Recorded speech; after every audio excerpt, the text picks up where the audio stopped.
बिस्मिल्लाहिर्रहमानिर्रहीम। दोस्तों, उम्मीद करते हैं कि आप सब खैर व आफियत से होंगे और अल्लाह ताला आपको हमेशा हंसता मुस्कुराता रखे।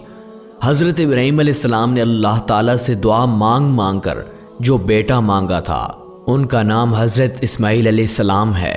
एक मर्तबा हज़रत इब्राहीम अलैहिस्सलाम ख्वाब देखते हैं कि गैब से आवाज़ आती है, ए इब्राहीम, मेरी राह में अपनी प्यारी चीज़ कुर्बान कर।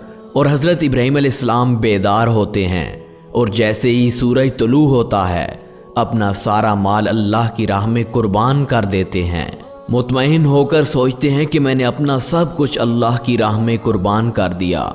रात को जैसे ही सोते हैं फिर से ख्वाब में गैब से आवाज़ आती है, ए इब्राहीम, मेरी राह में अपनी प्यारी चीज़ कुर्बान कर। हज़रत इब्राहीम अलैहिस्सलाम बेदार हुए और दिल ही दिल में सोचने लगे कि मेरी प्यारी चीज़ तो मेरा बेटा इस्माईल है। ऐ मेरे परवरदिगार, तू ये तो नहीं जानना चाहता कि मैं इस्माईल से ज़्यादा इश्क करता हूँ या तुमसे। या अल्लाह, तेरे नाम पर हज़ारों इस्माईल कुर्बान। हज़रत इब्राहीम अलैहिस्सलाम फ़ौरन फ़लस्तीन से मक्का की तरफ रवाना होते हैं। अपनी बीवी हज़रत हाजरा से कहते हैं, मेरे बेटे इस्माईल को तैयार कर। बीवी हाजरा ने अपने बेटे को तैयार किया और अल्लाह ताला के नबी हज़रत इब्राहीम अलैहिस्सलाम अपने बेटे को लेकर अपने कदमों को अल्लाह की रज़ा की तरफ माइल करते हैं। जब शैतान ने ये मंजर देखा कि हज़रत इब्राहीम अलैहिस्सलाम अल्लाह ताला की रज़ा के लिए अपने बेटे की कुर्बानी करने के लिए उसको ले जा रहे हैं तो उसकी तन बदन में आग लग गई। फिर ये शैतान हज़रत इब्राहीम अलैहिस्सलाम को रोकने के लिए वसवसे डालने लगा, ए इब्राहीम, अल्लाह ताला को राज़ी करने के लिए अपने बेटे की कुर्बानी करने जा रहे हो। अल्लाह को राज़ी करने के और भी तरीके हैं। हज़रत इब्राहीम अलैहिस्सलाम ने कंकर उठाया और शैतान को मारा और फरमाया, हट जा मेरे रास्ते से।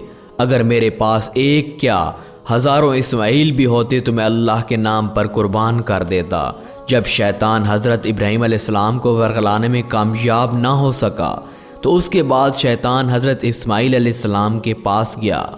अब यहाँ पर भी शैतान कामयाब ना हो सका और फिर आखिरकार हज़रत इस्माईल अलैहिस्सलाम की अम्मी और हज़रत इब्राहीम अलैहिस्सलाम की बीवी हज़रत हाजरा के पास पहुँच गया, मगर वहाँ पर भी शैतान कामयाब ना हो सका। रास्ते में हज़रत इब्राहीम अलैहिस्सलाम ने कहा कि ए इस्माईल, आपको पता है कि मैं आपको कहाँ ले जा रहा हूँ? तो आपके बेटे ने कहा कि बाबा जान, आप मुझे अपने दोस्त के पास ले जा रहे हैं। आपके बाबा हज़रत इब्राहीम अलैहिस्सलाम ने कहा, इस्माईल, मैं तुम्हें अल्लाह की राह में कुर्बान करने के लिए ले जा रहा हूँ। बस ये कहना था तो हज़रत इस्माईल अलैहिस्सलाम ने कहा कि बाबा जान, अगर मुझे अल्लाह की राह में कुर्बान कर दिया जाए तो इससे बेहतर और मेरे लिए क्या होगा। लेकिन बाबा, मेरी एक वसीयत है कि आप मेरे हाथ और पाँव को रस्सी से बांध दें और अपनी आँखों पर पट्टी बांध लें, क्योंकि बाबा जान, मुझे पता है कि आप मुझसे बेपनाह मोहब्बत करते हैं। आप मेरी लाश को तड़पता हुआ नहीं देख पाएंगे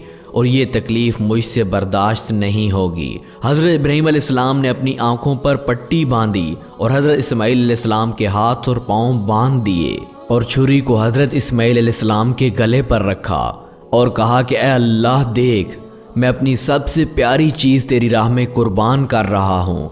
या अल्लाह, तू मुझे अगर लाखों इस्माईल भी अता करता तो मैं लाखों इस्माईल भी तेरे नाम पर कुर्बान करता।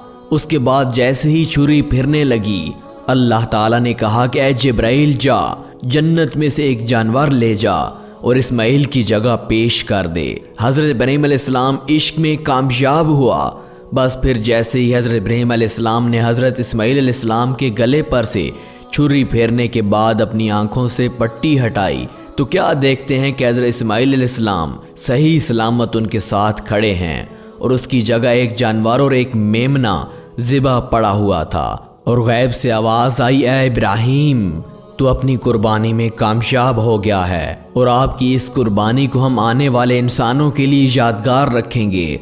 आज लाखों करोड़ों हज़ारों हज़रत इब्राहीम अलैहिस्सलाम की कुर्बानी को याद करके अल्लाह की राह में कुर्बानी करते हैं। आखिर में अल्लाह रब्बुल इज़्ज़त से दुआ है कि हमें नेक अमल करने और अल्लाह की राह में कुछ जानवर कुर्बान करने की तौफीक अता फरमाए। और प्यारे दोस्तों, अगर अल्लाह ताला ने आपको हस्बे तौफीक अता किया है تو اللہ کی راہ میں قربانی ضرور کریں، اور جو قربانی کرنے کی توفیق نہیں رکھتے تو ان کے گھروں میں قربانی کے دن گوشت ضرور پیش کریں۔